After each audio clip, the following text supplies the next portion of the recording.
नमस्कार। व्यंग्य संध्या में मैं अनिमेश मिश्रा आप सभी का स्वागत करता हूँ। आज दशहरा है, विजयदशमी का त्यौहार।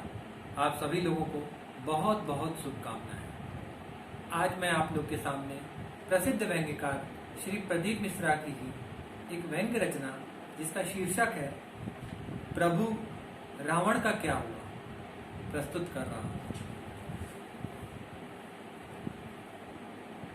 आज बड़े सवेरे डोल बेल बजी।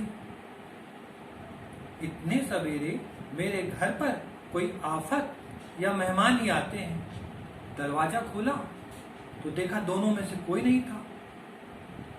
आगंतुक को पहचाना तो स्तब्ध रह गया। ये तो प्रभु श्री राम है, बिल्कुल त्रेता युग वाले। नव कंज लोचन कंज मुख कर कंज पद कंजारुनम। मेरा तो भाग्य खुल गया, मेरी हालत केवट तरी की हो गई। घर बैठे प्रभु दर्शन। प्रभु आप इस गरीब की कुटिया में? अच्छी खासी सुबह है, इसलिए सपना भी नहीं देख रहा हूं। मैं भयावह रूप से चकित हूं। वत्स किंचित भी चिंतित न। सारा कुछ आश्चर्यजनक किंतु सत्य है। असल में मैं रावण को मारने आया था, लेकिन कार्यक्रम के इंतजामों में थोड़ा विलंब था, इसलिए मैं किसी भक्त के घर में तनिक विश्राम करना चाहता था। मैं भगवान हूं, इसलिए संकल्प लिया कि जिस दरवाजे पर कुत्ते से सावधान लिखा होगा उसी पर विश्राम करूं। प्रभु यह सुवाक्य तो लगभग सभी घरों में लिखा रहता है, यह मुझे मालूम है।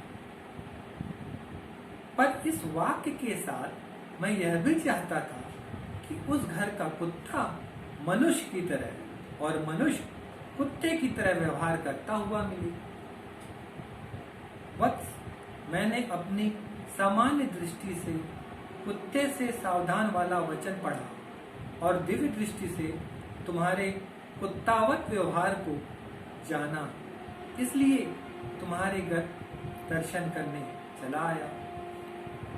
प्रभु आप तो रावण को मारने आए हैं, उसी को मारिए। मैं तो अत्यंत छोटा प्राणी हूं, मुझे मारकर आपको क्या मिलेगा?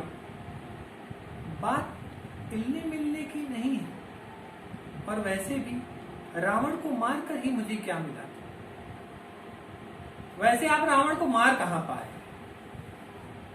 क्यों क्यों नहीं मार पाए?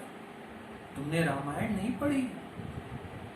हे दशरथ नंदन, हर साल आप उसे मारते हैं, लेकिन आपके मारते ही वो फिर से उठ खड़ा होता है।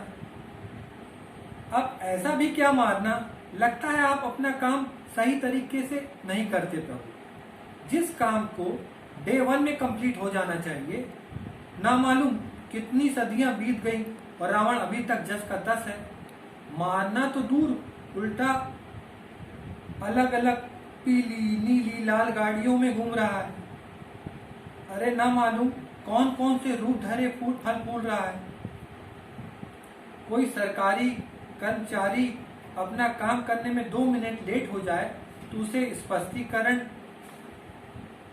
पत्र जारी हो जाता है, पर आपसे कोई नहीं पूछता कि प्रभु रावण का क्या हुआ।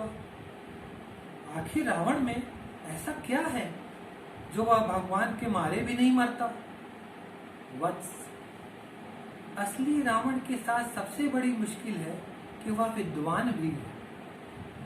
विद्वता में उसने अच्छाइयां डाली हों या नहीं, अखिल विश्व की सारी बुराइयों से लैस जरूर कर दिया है। जगत में जितने जीव हैं उनका जीवन हराना अत्यंत सरल है, मगर अगर वह जीव विद्वान भी है तो स्थिति बड़ी विकट हो जाती है।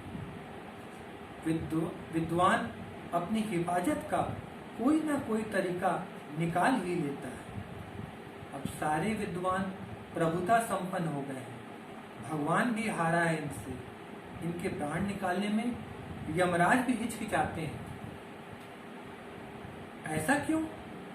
जरूर आपके सिस्टम में कोई प्रॉब्लम है। ऐसा जीव आपने बनाया ही क्यों जिस पर आपका कोई कंट्रोल नहीं?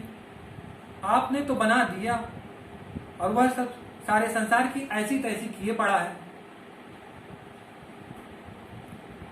सत्य वचन वत्स, गलती हो ही गई।